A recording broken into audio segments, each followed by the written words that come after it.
এই দিনটা কখনোই ভাবতে পারিনি যে এমন পরিস্থিতির শিকার হতে হবে।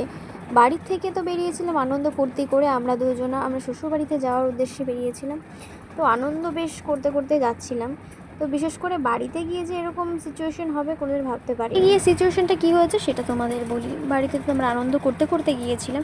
তো হঠাৎ করে অনেক দিন কারণে আমার শাশুড়ির শরীরটা খারাপ ছিলেন, তার কারণে ওনার অনেক দূরে চিকিৎসা করার জন্য ওনাকে নিয়ে যাওয়া হবে।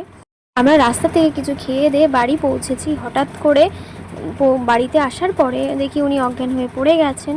পড়ে যাওয়ার পরে উনি ভুলভাল বকছিলেন।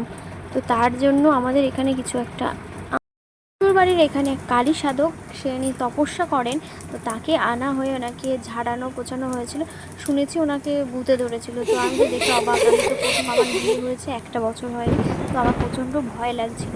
তো এটাই আমি তোমাদের কাছে শেয়ার করতে চেয়েছিলাম।